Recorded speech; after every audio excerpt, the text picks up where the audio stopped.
वर्ग 10 हिंदी गद्यखंड के पाठ 20 के दांत के महत्वपूर्ण प्रश्नों को हम लोग ऑब्जेक्टिव प्रश्न जो होगा उसको देखेंगे और उनका उत्तर भी देखेंगे। प्रश्न क्या है इसको आइए देखते हैं। ये सभी प्रश्न परीक्षा के दृष्टि से बहुत ही महत्वपूर्ण हैं। इन सबको याद करना आप लोगों को बहुत ज़रूरी होगा और आप लोग इन सब प्रश्नों को ध्यान से सुनिएगा और ध्यान से इस वीडियो को देखिएगा और इसको समझिएगा। देखिए इसमें पहला प्रश्न कह रहा है कि किसके अनुसार सेनों ने सिद्धांत को बदल लिया था। तो बेटियों के अनुसार, खोखा के अनुसार, मदन के अनुसार, गिरधर के अनुसार। तो इसमें से खोखा के अनुसार प्रश्न का उत्तर होगा कि सेनों ने अपना सिद्धांत बदल लिया था खोखा के अनुसार। ऐसे ही लड़के आगे चलकर गुंडे चोर डाकू बनते हैं। यह पंक्ति कहानी के किस पात्र ने कही थी। तो यह जो कहानी के पात्र थे इसमें सेन साहब की धर्मपत्नी, गिरधर, सेन साहब, सोफर। तो इसमें होगा सेन साहब। सेन साहब ने कहा था मदन के लिए ऐसा बात कि ऐसे ही लड़के आगे चलकर गुंडे चोर और डाकू बनते हैं। अगला सवाल है तीसरा सवाल है 20 के दांत के लेखक कौन है। तो 20 के दांत के लेखक हैं नलिन बिलोचन शर्मा। नलिन बिलोचन शर्मा। चौथा सवाल है 20 के दांत समाज के किस वर्ग की मानसिकता को उजागर करती है। तो 20 के दांत जो पाठ है यह मध्य वर्ग के जो हो समाज के मध्यम वर्ग के समाज के वर्ग की मानसिकता को उजागर करती है।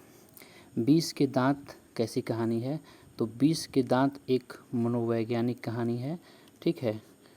और अगला सवाल है 6 नंबर। देखिए 6 नंबर सवाल कह रहा है कि 20 के दांत कहानी किस वर्ग के अनेक अंतर्विरोधों को उजागर करती है। तो 20 के दांत जो है मध्य वर्ग यानी मध्यम वर्ग के अंतर्विरोधों को उजागर करती है। अगला सवाल है 6 नंबर। नलिन बिलोचन शर्मा जन्मजात कौन सी भाषा भाषी थे। तो नलिन बिलोचन शर्मा जो थे भोजपुरी भाषी थे, भोजपुरी, ठीक है। 7 नंबर सवाल कह रहा है कि नलिन बिलोचन शर्मा का जन्म कहाँ हुआ था। तो नलिन बिलोचन शर्मा का जन्म जो हुआ था पटना में, बदरघाट पटना में हुआ था, ठीक है। 8 नंबर सवाल कह रहा है नलिन बिलोचन शर्मा का जन्म कब हुआ था। तो नलिन बिलोचन शर्मा का जन्म 1916 में पटना में हुआ था, बदरघाट, ठीक है। 9 नंबर सवाल कह रहा है नलिन बिलोचन शर्मा जी की माता का नाम क्या था। तो नलिन बिलोचन शर्मा जी का माता का नाम था रत्नावती शर्मा। क्या था? रत्नावती शर्मा, ठीक है। अब अगला सवाल कह रहा है 10 नंबर कि लेखक ने एमए किस विश्वविद्यालय से किया था। तो लेखक ने एमए जो किया था पटना विश्वविद्यालय से किया था, ठीक है। अगला सवाल है 11 नंबर कि नलिन बिलोचन शर्मा जी की मृत्यु कब हुई थी। तो नलिन बिलोचन शर्मा जी की मृत्यु 1961 में हुई थी, 1961 में। 12 नंबर सवाल कह रहा है कि आलोचनाओं में वे किस शैली को अपनाते थे। तो आलोचनाओं में वे किस शैली को अपनाते थे। तो होगा कि आलोचनाओं में वे आधुनिक शैली को अपनाते थे। किस शैली को अपनाते थे? आधुनिक शैली। 13 नंबर सवाल कह रहा है कि आलोचकों के अनुसार प्रयोगवाद का वास्तविक प्रारंभ किनकी कविताओं से हुआ है। तो आलोचकों के अनुसार जो प्रयोगवाद का वास्तविक प्रारंभ किनकी कविताओं से हुआ है। तो नलिन बिलोचन शर्मा के। 14 नंबर सवाल कह रहा है कि नलिन बिलोचन शर्मा के पिता का नाम क्या था। तो नलिन बिलोचन शर्मा जी के पिता का नाम था राम अवतार शर्मा, राम अवतार शर्मा। 15 नंबर सवाल कह रहा है कि 20 के दांत कहानी किस वर्ग के अंतर्विरोधों को उजागर करती है। तो 20 के दांत जो होता है कहानी जो है मध्यम वर्ग, इसमें कई बार प्रश्न आ चुका है। अब 16 नंबर सवाल कह रहा है कि सेन साहब की मोटर कार थी स्ट्रीमल इंड, मारुति 800, इंडिका स्ट्रीमल, डिजायर मोटर कार। तो स्ट्रीमल इंड थी, ए ऑप्शन सही होगा। अगला सवाल 17 नंबर क्या कह रहा है। देखिए तो 17 नंबर सवाल कह रहा है कि सेन साहब की नई मोटर कार किस रंग की थी। लाल, सफ़ेद, आसमानी, काली। तो काली रंग की थी, काली। 7,500 की किन कराई थी। सेन साहब की कितनी बेटियां थी। तो सेन साहब की 5 बेटियां थी। कितनी थी? 5। ऑप्शन नंबर सीमा, रजनी, आलो, शेफाली। इस प्रकार देखिए 19 नंबर सवाल कह रहा है कि किससे मोटर की चमक दमक को कोई खतरा नहीं था। तो खोखा से, मदन से, पड़ोस के बच्चों से, सेन साहब की पुत्रियों से। तो सेन साहब की पुत्रियों से उस मोटर कार को कोई खतरा नहीं था। 20 नंबर सवाल कह रहा है कि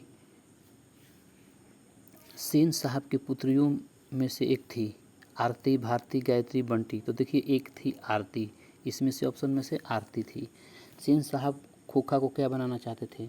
सेन साहब खोखा को डॉक्टर, शिक्षक, अभिनेता, इंजीनियर। तो इस ऑप्शन में से बनाना चाहते थे इंजीनियर। क्या? इंजीनियर। ऐसे बिजनेसमैन भी बनाना चाहते थे, लेकिन इसमें से इंजीनियर होगा। ठीक है। 22 नंबर सवाल है, लोग सेन साहब को उनको बच्चों के लिए कौन सा विद्यालय उपयुक्त बताते थे? तो लोग जो थे उनके लिए बताते थे किंडरगार्टन स्कूल, किंडरगार्टन स्कूल। ठीक है। अब अगला सवाल है 23 नंबर, मदन के पिता का नाम क्या था? मदन के पिता का जो नाम था क्या था? तो मदन के पिता का नाम था गिरधर लाल, ऑप्शन नंबर सी। ठीक है। 26 सवाल है, सेनों ने अपने सिद्धांत को क्यों बदल लिया था?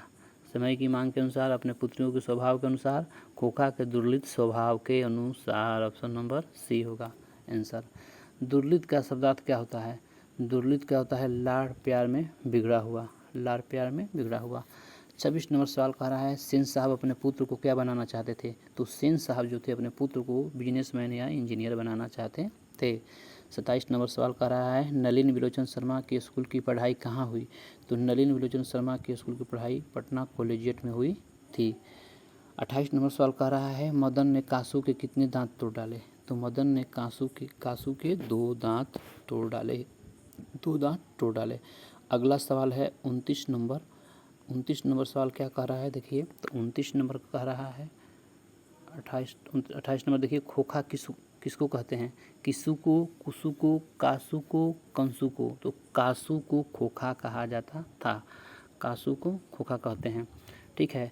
20 के दांत कहानी की गई है कहाँ से? 20 के दांत तथा अन्य कहानियाँ संग्रह से ली गई है। सेन साहब का मित्र क्या था? डॉक्टर, वकील, पत्रकार, शिक्षक। तो वो पत्रकार था। क्या था? पत्रकार।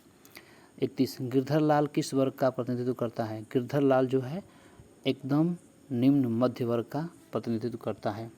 गिरधर लाल कौन है? तो गिरधर लाल है मदन का पिता, ऑप्शन नंबर बी। 33 नंबर सवाल कहता है, सेन साहब के बेटे खोखा का नाम क्या था? सेन साहब के बेटे खोखा का नाम था कासू। क्या था? कासू। अब अगला सवाल 34 है कि मदन की उम्र क्या थी? मदन की उम्र क्या थी? तो मदन की उम्र थी 5 से 6 साल। 35 नंबर सवाल कह रहा है, कासू मदन के साथ किस खेल में शरीक होना चाहता था? तो कासू जो था मदन के साथ लट्टू के खेल में शरीक होना चाहता था, ऑप्शन नंबर डी। 36 सवाल है, दृष्टिकोण किसकी रचना है? दृष्टिकोण किसकी रचना है? तो दृष्टिकोण जो है नलिन विलोचन शर्मा जी की रचना है। 37 नंबर सवाल कह रहा है कि लड़कियां क्या है? कठपुतलियां हैं।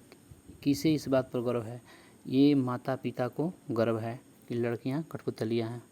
38 नंबर सवाल कह रहा है कि मोटर कार को किससे खतरा हो सकता था? तो मोटर कार को खोखा से खतरा हो सकता था, खोखा से। ठीक है।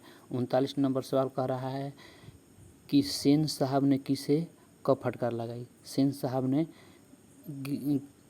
किसको फटकार लगाई थी? तो गिरधर लाल को, ऑप्शन नंबर ए। ठीक है। अगला सवाल है 40 नंबर कि कौवों के जमात में शामिल होने के लिए कौन लग गया? तो कौवों की जमात में शामिल होने के लिए हंस लग गया। हंस कौन था? तो हंस कासू था। मदन अक्सर किसके हाथों से पिटता था? तो मदन जो था अपने पिता के हाथों से अक्सर पिटता था, ऑप्शन नंबर डी।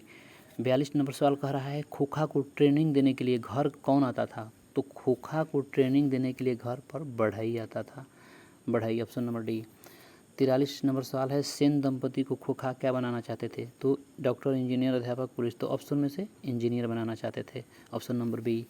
44 नंबर सवाल कह रहा है, सेन साहब के कार को किससे खतरा था?